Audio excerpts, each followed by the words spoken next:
Está anunciando Frank Elías Rainieri que el aeropuerto de Punta Cana recibió en el mes de abril 369,000 pasajeros, un 7% más de incremento que lo que ocurrió en abril del 2019, que fue fecha histórica para el turismo de República Dominicana.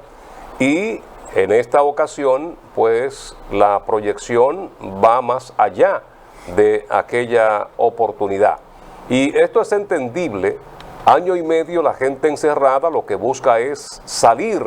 Y hemos visto muchos dominicanos como se van a Europa, como se van a Colombia, donde ha crecido el turismo dominicano que va hasta este país suramericano, buscando alternativas ante las facilidades que se le ofrecen.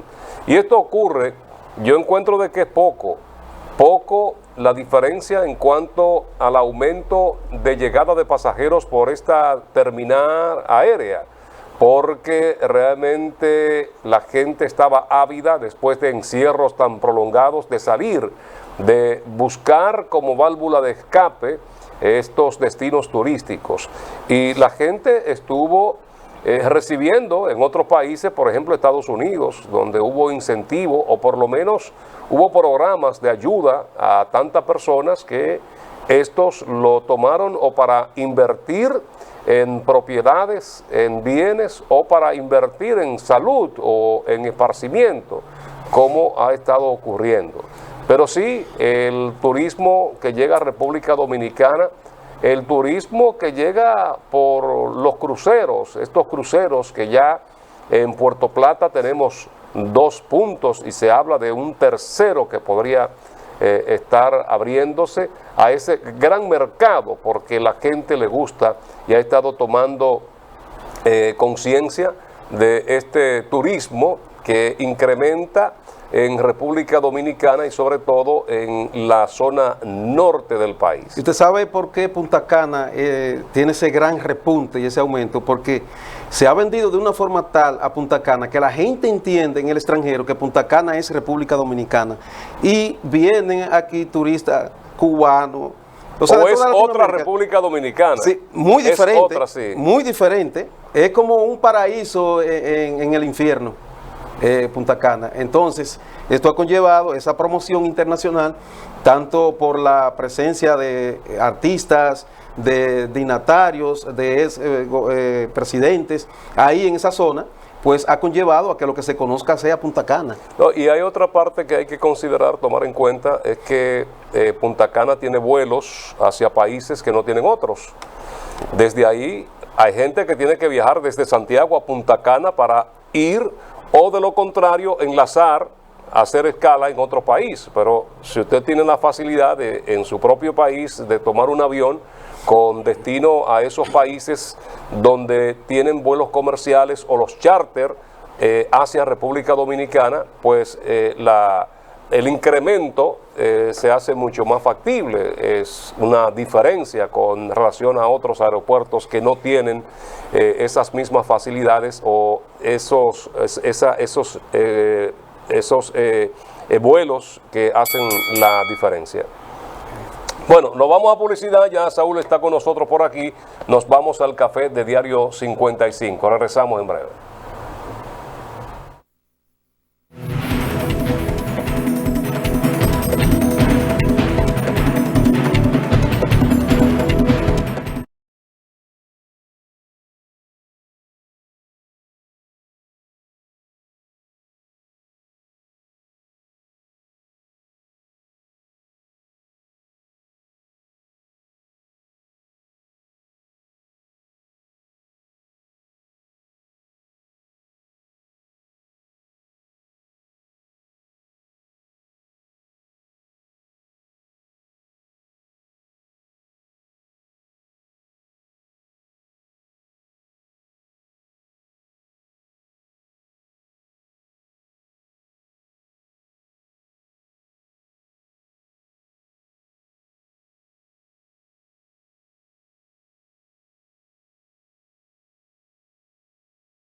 El director ejecutivo de APEDI, que es la Asociación para el Desarrollo Incorporado Santiago, está con nosotros, Saúl Abreu, que es parte de esta casa, a quien damos los buenos días.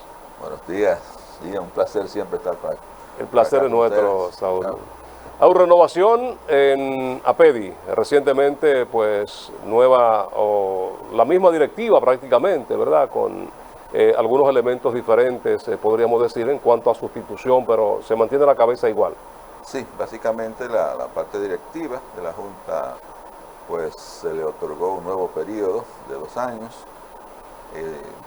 Se rindió cuenta, fue una asamblea muy interesante y muy activa, con una asistencia récord de los socios, mucho entusiasmo por las cosas que están pasando, por las cosas que se están haciendo y por la expectativa de otros logros, en los cuales la asociación tiene incidencia, directa o indirectamente, lo cual realmente llena de mucho entusiasmo, porque trabajar en este tipo de instituciones realmente es una apuesta al optimismo, es una apuesta a que se pueden hacer las cosas, una apuesta a que se pueden hacer cambios. Entonces, Fernando Capellán, una persona que se ha entregado mucho, muy activo, muy comprometido con estos procesos, no desde ahora. O sea, Fernando Capellán tiene toda una historia de compromiso con el desarrollo, pues él sigue al frente de la asociación por 2 años más, y realmente tenemos mucha confianza de que esa permanencia pues va a ser muy fructífera para PEDI, para Santiago y para el país. Para su 4º periodo. Si vemos los logros que se han tenido en su gestión, realmente son muy visibles.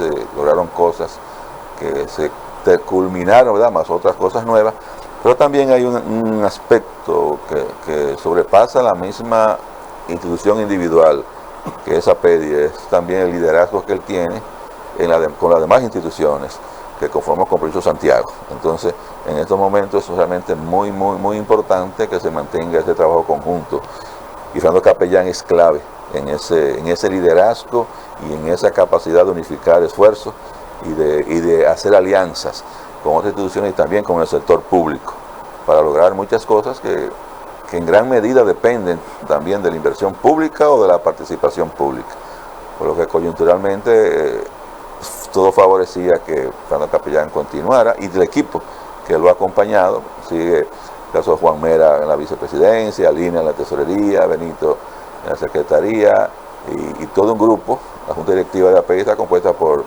17 personas, todas muy comprometidas y muy activas. ¿Cuáles logros se pueden destacar de los últimos 4 años? Bueno, culminar el proyecto que teníamos por tantos años haciendo esfuerzo, el Parque Central, por ejemplo. Eso es realmente un logro muy grande, no solamente porque culmina un esfuerzo de que a ese momento casi 20 años de trabajo, ¿verdad?, empujando en esa dirección, sino sobre todo también por el impacto que tiene el Parque Central en Santiago. Es un lugar donde cientos y miles de personas diariamente se dan cita a ejercitarse, a divertirse, a compartir, y donde se celebran grandes eventos, Cibao, conciertos. También poner sobre el tapete aquí el tema agua, que es un tema que le apasiona mucho a Fernando Capellán, y en sentido general, aparte de los recursos naturales, la protección ambiental, y un elemento muy importante, la alianza con el sector público, con el convenio que firmamos con la Presidencia de la República para impulsar proyectos muy importantes que precisamente por ese esfuerzo unificador de Fernando Capellán se logró en crear una agenda prioritaria para Santiago y la región, que culminamos en el 19 con un esfuerzo compartido en las 14 provincias de la región, algo histórico, algo único. Y luego también las prioridades de Santiago, también un esfuerzo compartido con las instituciones, con el liderazgo de Fernando Capellán, que culminó con el convenio que firmamos con la Presidencia, y los proyectos que, con los recursos que puso a disposición al gobierno, pues se diseñaron, y que algunos han iniciado, otros están listos para licitarse. E inclusive vimos cómo se dio el primer Picasso para la intervención en Arroyo Gurabo. Eso es parte de ese esfuerzo también, precisamente porque cuando el presidente puso a disposición los recursos, con el convenio que firmamos, le propusimos la intervención precisamente en lugares importantes para el saneamiento de lo que es el Yaque del Norte y también para la habitabilidad de Santiago. Y lo que es Gurabo y Nivaje Pontezuela fueron de los primeros que pusieron sobre el tapete, y el presidente le gustó tanto la propuesta que decidió hacer un proyecto mayor que habíamos propuesto inclusive. O sea, era un proyecto más pequeño de reubicar unas 200 familias. Sin embargo, con el entusiasmo que provocó la idea, el presidente decide, no, vamos a algo más grande, y pasó una intervención con un proyecto que teníamos inclusive desde hace muchos años promoviendo a través de Santiago Solidario, con los terrenos que se recibieron en Villabao, y se va a hacer una intervención de unas 1.200 familias, o sea, que es realmente algo muy importante para Santiago, porque va a cambiar todo un sector y va a tener un gran impacto en el saneamiento. Son realidades, ¿verdad? Hemos hecho acuerdos con la Cancillería y con otros organismos del Estado. Se van a establecer servicios aquí en Santiago que había que ir a Santo Domingo a hacerlo. Estábamos trabajando también con la parte de descentralización y desconcentración de los servicios públicos, y ya hay avances muy concretos que estaremos logrando. O sea, que son de los que puedo señalar, ¿verdad? Ahora mismo.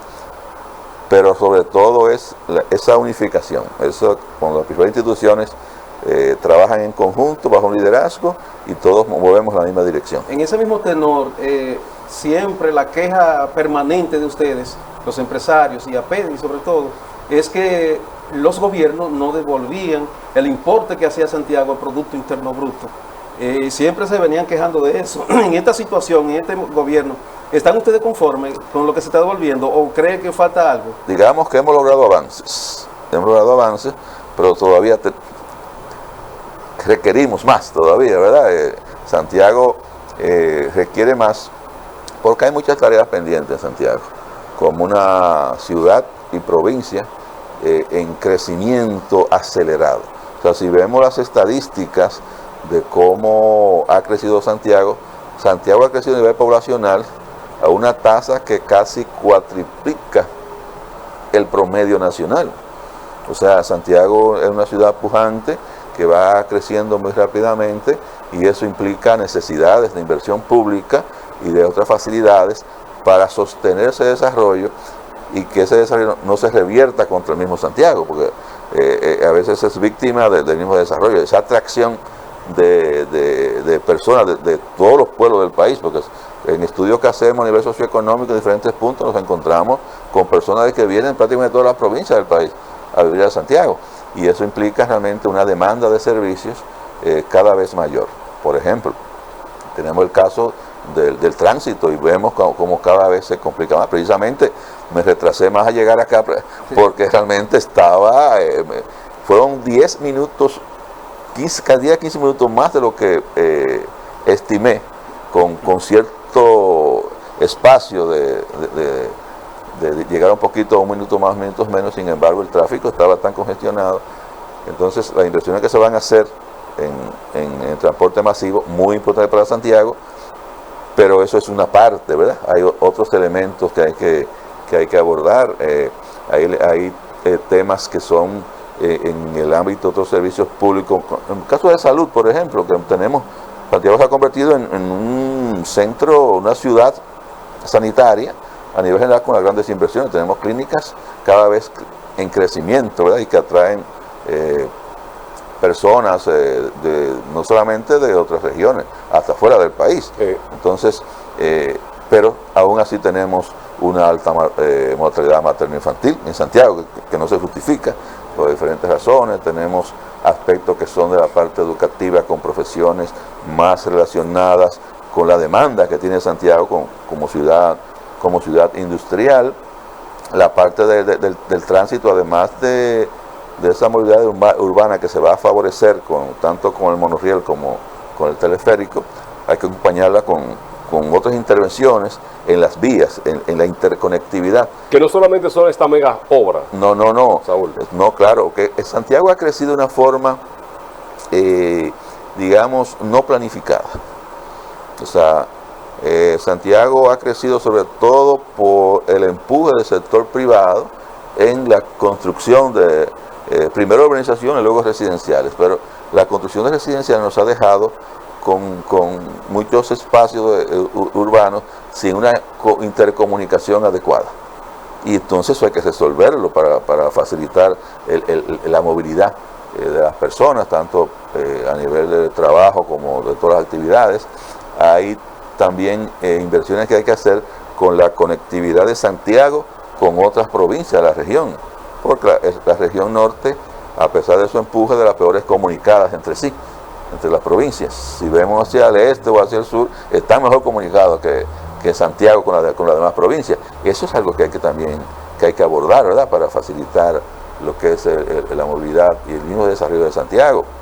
Hay una obra que hemos insistido mucho, como es el caso de la sede de la policía, de la Dirección Cibao Central, realmente, que hemos reiterado muchas veces que es la peor sede de cualquier dirección regional de la policía a nivel del país.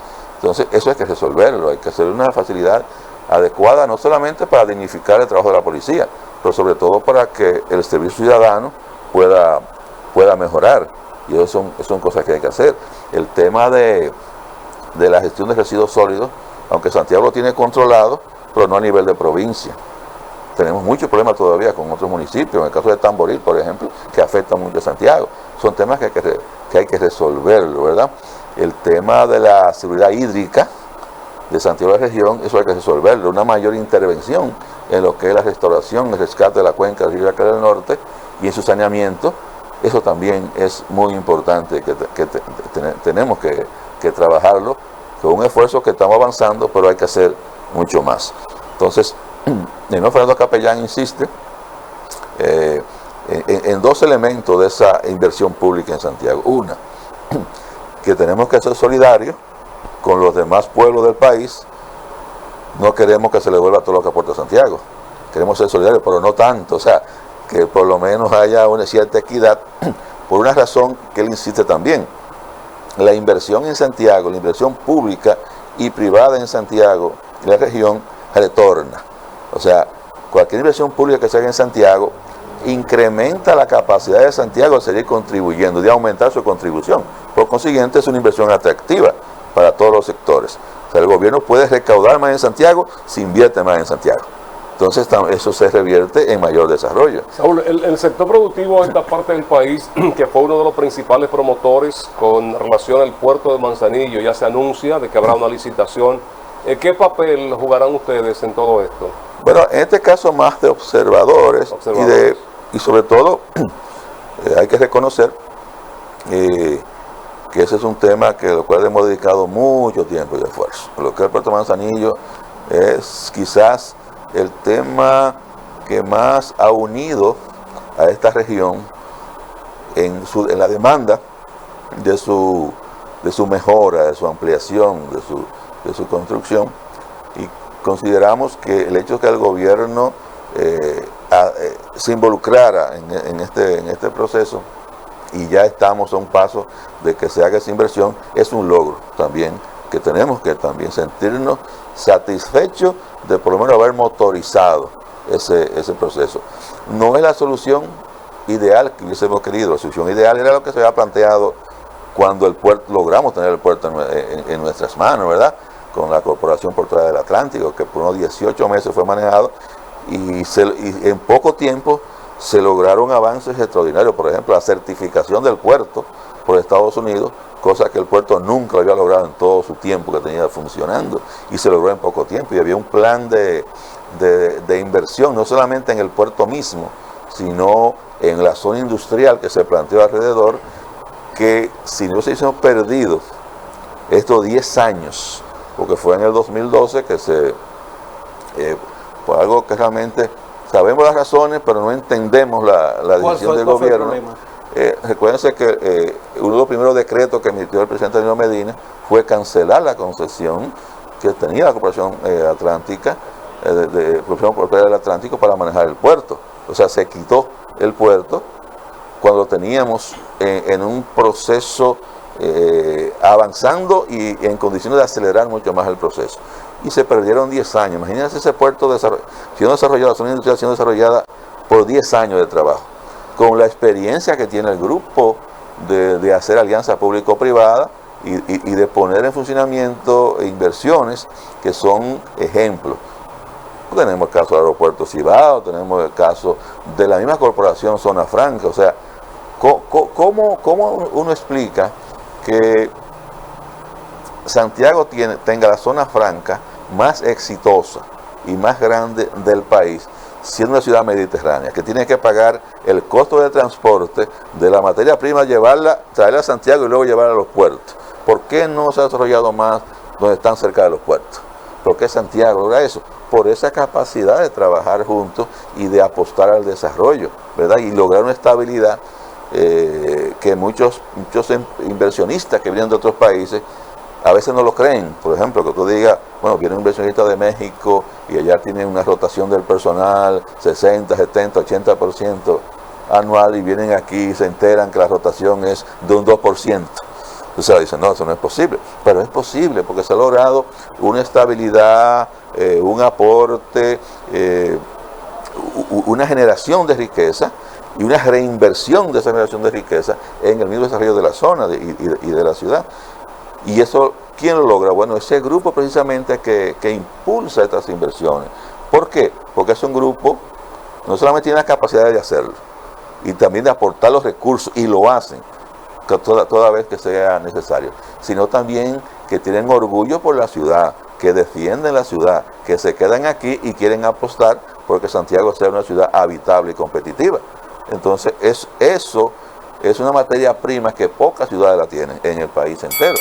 Y obviamente esa es la clave de la diferencia de Santiago con otras provincias. Debemos irnos a publicidad, Saúl. Ya nos juntamos una vez más con esta comunicación cuando regresemos de la publicidad.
Saúl Abreu, director ejecutivo de APEDI, está con nosotros compartiendo el café de Diario 55 en esta mañana del martes.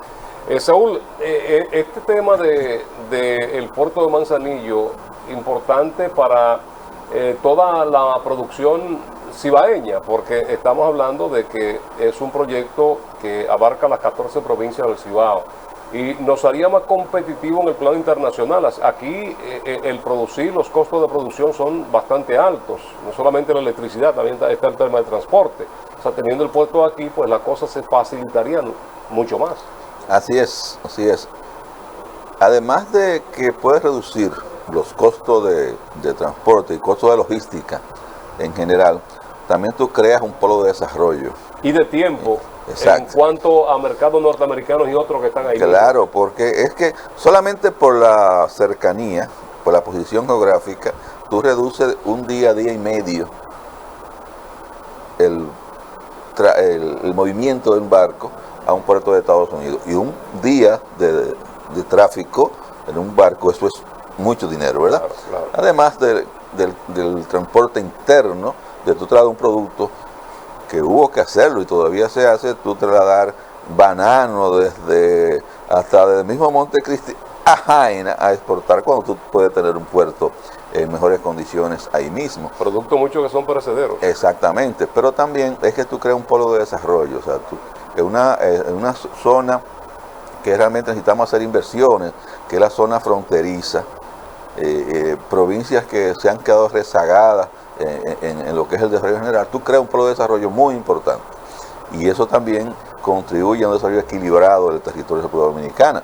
Pero también tiene la parte estratégica, o sea, un puerto donde rara vez vaya un fenómeno natural lo va a afectar. O sea, cuando tenemos huracanes que vienen por el sur, por el sureste, los puertos pueden ser afectados, y de hecho han sido afectados. Sí. En esta zona no cruza un huracán por esa zona, y no solamente por los daños que pueda causar en la infraestructura, sino también en lo que es la comunicación de productos.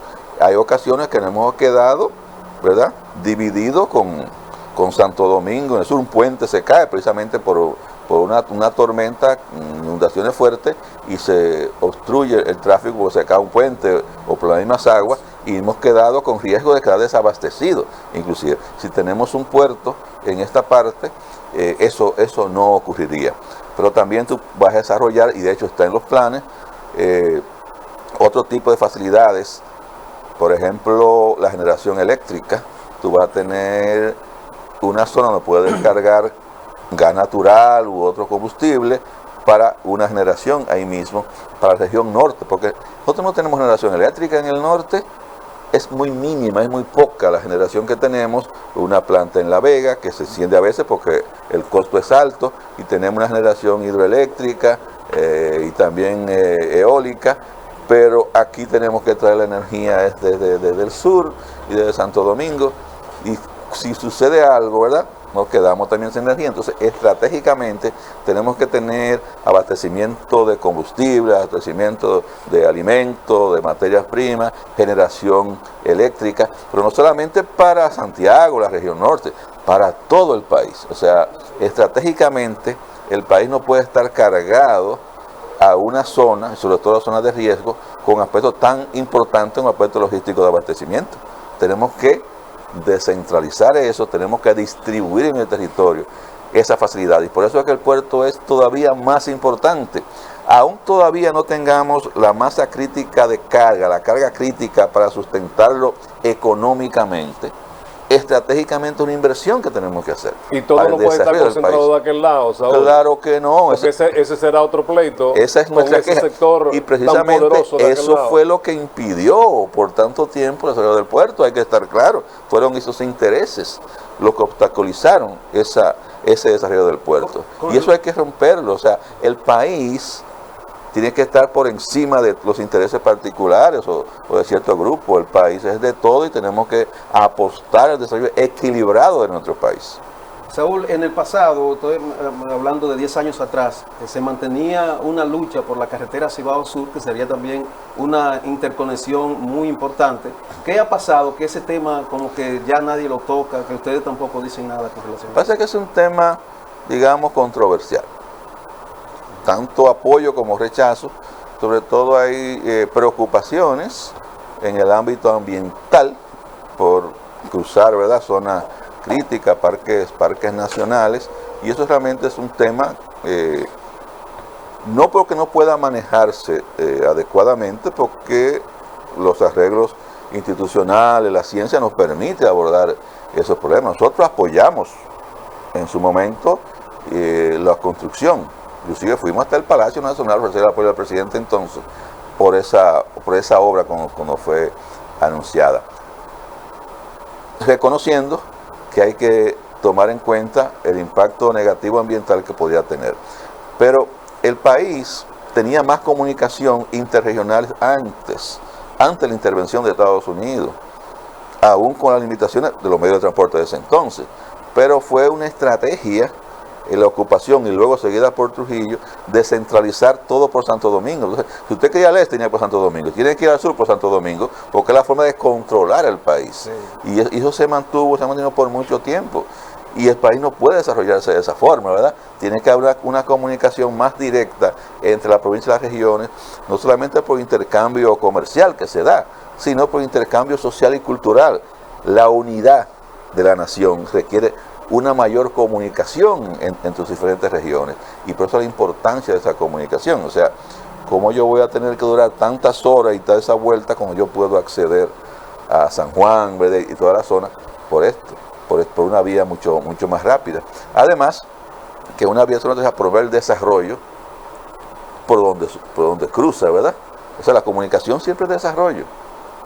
Siempre es desarrollo, entonces por eso la importancia de la comunicación. Eso hablaba, por ejemplo, de, bueno, no, porque estamos comunicados, pues usted se va por Bonao, Juan Adrián, ¿verdad? Y sale a San José de Ocoa. Bueno, pues eso es sur-sur. Eso no puede decir que sí va al sur. Usted se comunica también vía Constanza, se sale a Ocoa por Constanza. Yo hice recientemente ese recorrido. Claro, carretera en condiciones, obviamente, que hay que ir en un vehículo adecuado para eso, pero eso no ahorra tiempo. Son viajes de placer, es un viaje de placer, exacto. Sí. Podemos tener, y realmente el trayecto nuevo no era tan largo, o no es tan largo, porque uno está comunicado hasta el Rubio allá, y luego por otro lado está Sabaneta, y es muy, o sea, no es tan grande el trayecto que hay que hacer para unir esa vía. En un futuro tendrá que considerarse, porque eso lo han planteado por siglos, ¿verdad? De hecho hay un camino, ¿verdad?, que se pasa a caballo y todas esas cosas, y de hecho desde cuando Horacio Vázquez se planteó esa construcción, en algún tiempo tendrá que abordarse.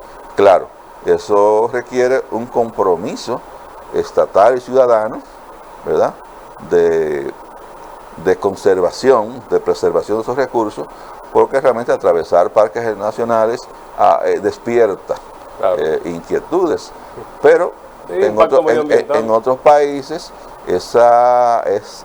ese acceso a los parques nacionales se aprovecha para el turismo, sí, y se aprovecha también para que la gente tome más conciencia ambiental, porque al entrar en contacto con esas bellezas, con esos espacios que requieren ser conservados, pues despierta también mayor interés en la persona de trabajar por esa conservación. Entonces, bien manejado, puede tener un impacto muy positivo.